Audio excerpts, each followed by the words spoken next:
Awakened stasis giants secretly located and imprisoned by global elite. By Dr. Michael Salla. April 2, 2016. Website: exopolitics.org.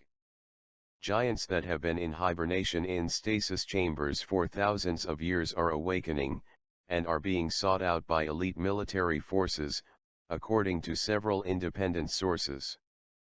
After being located, awakened giants are allegedly being captured and held hostage by powerful global elite groups that do not want the rest of humanity to learn the truth.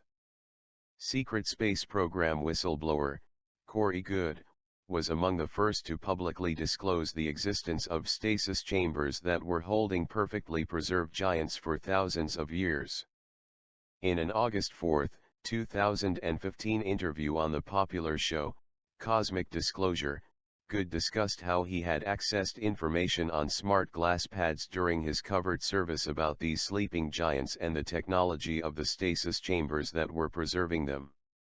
Goode said, "When I was in the program, the secret space program, when I would have time to sit and look at the smart glass pad, there was lots of information that I looked at. And one of them was that there were beings that they found underneath the surface of Earth, usually underneath mountains, burial mountains. Indian burial mounds that were not dead but weren't quite alive. They called them stasis beings. And it turned out that had used a technology that had been there long prior, from this group they called the ancient builder race. So, it didn't put the beings in stasis that a lot of us would think of, as in being frozen. But it just changed the way they experienced time. They would probably go to sleep for maybe 20 minutes, and 30,000 years or so would pass by." Goode described the size of the beings found in the stasis chambers when they were first discovered in the 19th century, all over the planet. And to look down in, they saw these very tall beings, or very large giant humans with reddish beards. These tall, red-headed, red-beard groups were in Europe and South and North America. And apparently, at one time, before the last ice age apparently, they had a very large area that they ruled. Goode gave examples of stasis chambers that had been found around the world. Some were still operating with different modern human groups that had learned to use the technology, while others had been damaged and the beings in stasis had died as a result. According to Goode, once located, the stasis giants were kept hidden, and any that awakened would join others and not be allowed to interact with the general public. According to Stephen Quayle, who has written several books about giants, elite U.S. military forces have been stationed around the world, including trouble spots such as Afghanistan, to locate the giants. Quayle cites elite military personnel who have spoken about battles with the giants. During one of Quayle's radio interviews on Coast to Coast AM, one of his military informants called in and told the audience about an incident in Afghanistan involving a deadly encounter between a 12-foot giant and U.S. Special Forces. The informant claimed that the giant had killed 9 members of an elite team sent to capture it, and it took a second team to arrive and finally kill the giant. Quayle uses biblical sources to support his analysis of giants and what they mean for humanity in the current era. Basically, he views them as the biblical Nephilim, who are the offspring of demonic entities that are hostile to humanity. The Nephilim/giants, according to Quayle, were predicted to re-emerge during the end times, and be restored to power by the corrupt global elite. In his book, Long Walkers, Return of the Nephilim, Quayle provides a fiction-based on fact version of what the elite have planned. Before history, giants and fallen angels ruled the earth as gods until mankind revolted in a colossal battle, banishing the bloodthirsty creatures. But now Joshua Kincaid has made an alarming discovery: some of the giants are still alive, kept in secret underground caverns in suspended animation, waiting to be revived. Worse, a secret society operating outside the law is intent on bringing the monsters back to life and restoring the creatures as rulers of mankind. Interestingly, Quayle's sources have confirmed that giants have been preserved in stasis chambers for extended periods, and are now awakening. This is consistent with what Goode discovered on the smart glass pads. However, Quayle's view that the giants are bloodthirsty Nephilim ready to work with the global elite to restore demonic control over the planet does not correspond with what Goode read on the smart glass pads. According to Goode, the motivations of the giants were far more complex than what Quayle was suggesting. Giants belonged to highly evolved civilizations in human history who had preserved themselves in stasis chambers to sleep through the dark ages of humanity. Their awakening was a sign that we are on the verge of a global shift, and many of the giants want to play a constructive role in this transition, rather than simply reassert control over surface humanity.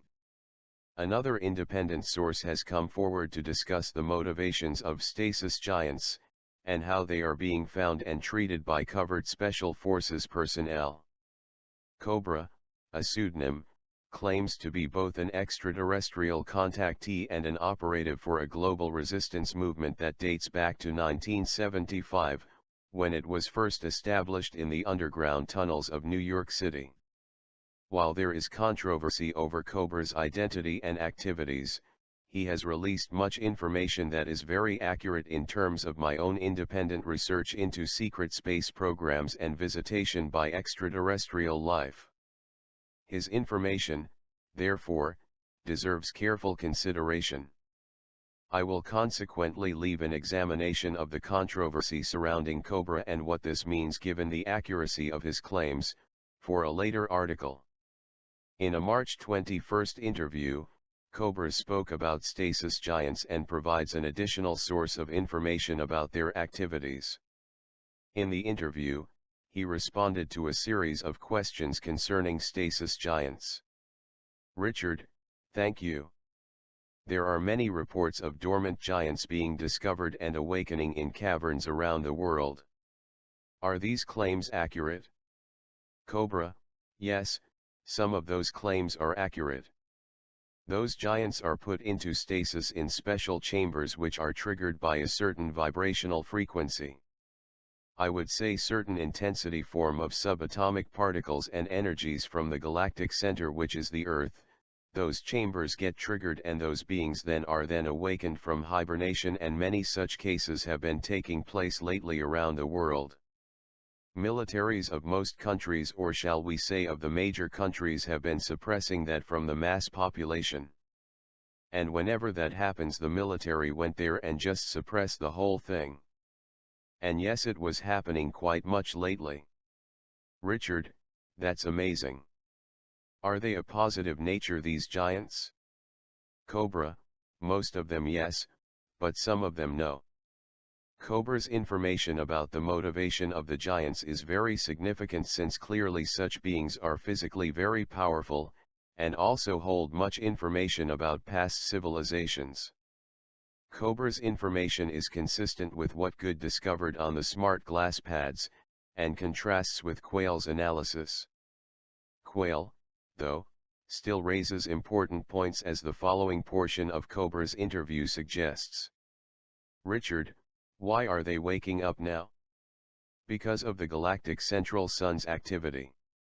Cobra, because they went into those chambers. They didn't want to wait for a change. They have put themselves into hibernation to spare. So not to wait too long on this planet, and now when the change is happening they have interest to take part in this change. But they were not expecting that the surface population will be taken hostage to such a great degree, and now they are taken hostage by the Chimera Group. The Chimera Group, according to Cobra, comprises global elites that are demonic in nature. This is consistent with much witness testimony that many groups of global elites practice various forms of demon worship. It is therefore very plausible that some of the giants might have been co-opted by the global elite in a plan to exert greater global control. In contrast, Quayle believes that the global elite see the giants as their demonic gods, and are therefore helping restore their rule.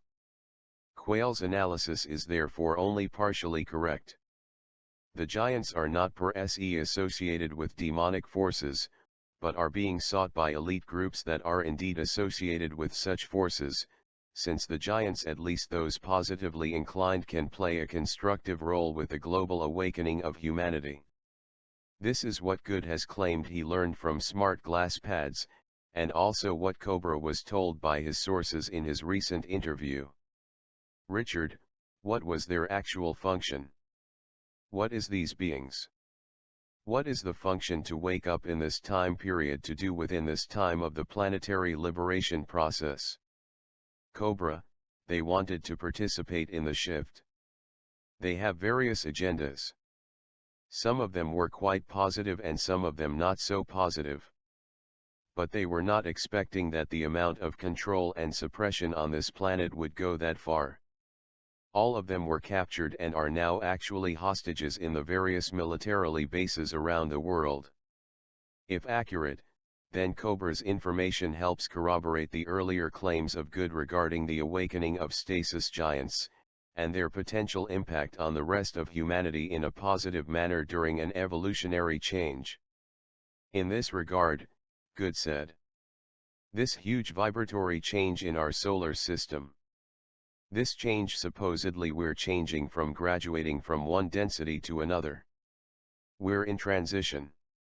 So if this is true and these beings are awakening, and they set themselves to wake up during this time period, I could only speculate that they wanted to be part of that." In contrast, Quayle's analysis overlooks the possibility that giants are being held in captivity by demonic groups, but are not themselves demonic, or, at least, not the majority of them, according to Goode and Cobra's information. For those giants that are inclined to work with the global elite, then Quayle's analysis raises a chicken and egg problem over demonic influences when it comes to the global elite and some of the awakened stasis giants. The problem with Quayle's analysis is that he makes the major assumption that all stasis giants are demonic in nature based solely on his interpretation of biblical texts. Consequently, he appears to tacitly support the current secret policy of locating, imprisoning, and/or eliminating stasis giants, wherever they are found around the world, using elite military forces. Not only is Quayle's analysis deficient in this regard, but he may in fact be unwittingly helping the very demonic elite groups that want to hide the majority of these giants from public view, while possibly using others in a covert plan for exerting great influence over global affairs. In conclusion, there is broad agreement between Goode, Quayle, and Cobra that awakened giants are being actively sought after by elite global groups and special military forces all over the world. When captured, they are taken to secret detention facilities. Clearly, the existence of giants who have hibernated for thousands of years in stasis chambers is a matter of great public interest, as is their motivations for choosing to awaken from long periods of hibernation in the modern era. The information awakened stasis giants have about ancient human civilizations, advanced technologies, and extraterrestrial life deserves to be publicly released as soon as possible, and not withheld to further the interest of global elites who may be seeking ways to manipulate these giant captives.